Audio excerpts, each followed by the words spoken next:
तो आदित्य सिंह, आज आपका काफ़ी समय के बाद एशियन टेनिस टूर्नामेंट में वापसी हुई है। पहला मैच था, तो उस मैच के विषय में आपका क्या एनालिसिस है?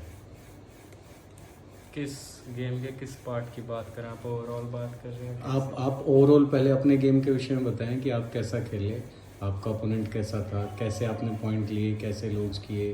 ओवरऑल एनालिसिस क्या है गेम के विषय में आपका? ओपोनेंट मेरा इतना भी स्ट्रांग नहीं था। वो लाइक तुक्के मारता था मोस्टली शॉट्स में। मैं अपने गेम की बात करूं तो मेरा गेम बहुत अच्छा था, बट उतना अच्छा नहीं कहेंगे क्योंकि मैं बहुत लाइक टाइट होके खेला था। मैं काफ़ी लाइट रह सकता था और डीप और रैली चला सकता था। तो मेनली जो मेरे गेम में माइनस पॉइंट रहा है वो रहा है कि मैं डीप नहीं खेल पा रहा था बिकॉज ऑफ मेरी जो बॉडी थी वो टाइट हुई थी कहीं ना कहीं खेलते हुए। तो मैं उसको मेंटल पार्ट कहूँगा। मेंटली मैं काफ़ी काम नहीं था। पहले से काफ़ी इम्प्रूवमेंट है बट उतनी नहीं थी। तो इसलिए वो जो चढ़ चढ़ के या तो ड्रॉप मार रहा था या वो फ्लैटिश फट्टे मार रहा था। ये था एनालिसिस। आप अपने गेम का कौन सा पार्ट मानते हैं सबसे अच्छा रहा?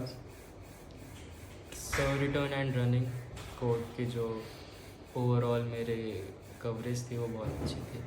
अच्छा, आप अपनी फर्स्ट सर्विस के विषय में क्या कहना चाहेंगे? फर्स्ट सर्विस पहले सेट के पहले पार्ट में अच्छी थी। उसके बाद बहुत वो एकदम डाउन चली गई थी। फ्लैट तो बिल्कुल नहीं जा रही थी। कहीं ना कहीं मेरे कंधे में पीछे दर्द आ रहा था तो मैं स्लाइस ज़्यादा मारी, बट फ्लैट भी बीच बीच में मैं मारता रहा था ताकि उसको ये ना लग जाए कि ये तो सिर्फ स्लाइस ही मार रहा है एक जगह।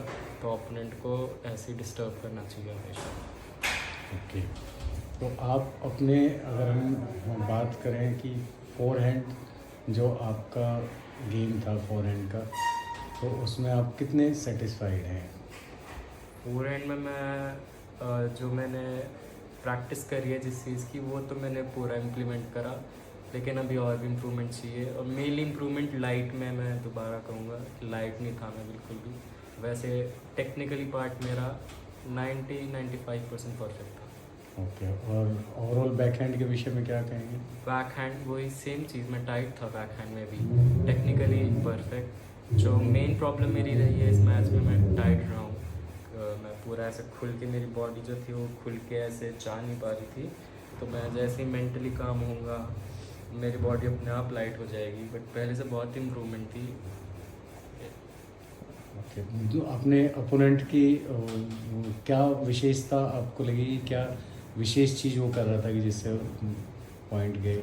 उसका कोई विशेष ऐसा गेम नहीं था या कोई विशेष ऐसा नहीं कर रहा था। वो तो कई मार रहा था, उसके ड्रॉप्स अच्छे थे नो डाउट। वो जो ड्रॉप्स मार रहा था उसके ड्रॉप्स एक पार्ट कह सकते हैं बहुत अच्छा था। बट वो वैसे मोस्टली वो क्या था, सिर्फ तुक्के मार रहे थे। जैसे डीप शॉट आ गया तो उसने ऐसे रैकेट अड़ा दिया, बॉल शॉर्ट पड़ गई। या फिर आगे मेरी बॉल थोड़ी शॉर्ट पड़ गई, इतनी स्पिन नहीं आई, जैसे मिनी कोर्ट में पड़ गई तो आगे आके उसने ऐसे फ्लैट फट्टा मार दिया। तो उसका गेम में ऐसे कोई विशेष बात नहीं थी। ड्रॉप उसके, मैं कह सकता हूँ उसके ड्रॉप बहुत अच्छी चीज़ थी।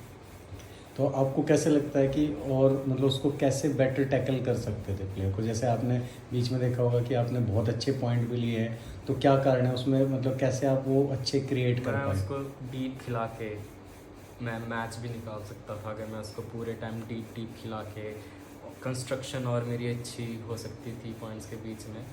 मैं उसको डीप खिला खिला के मैच निकाल भी सकता था। तो कुछ आपने बीच में उसको कॉपी करने के चक्कर में ड्रॉप्स ट्राई करे? हाँ, वो पहले पार्ट में मैंने भी सोचा चलो एक बार ड्रॉप ट्राई करते हैं, तो वो नहीं गए तो मैंने फिर उसके बाद ड्रॉप नहीं मारा। ठीक है।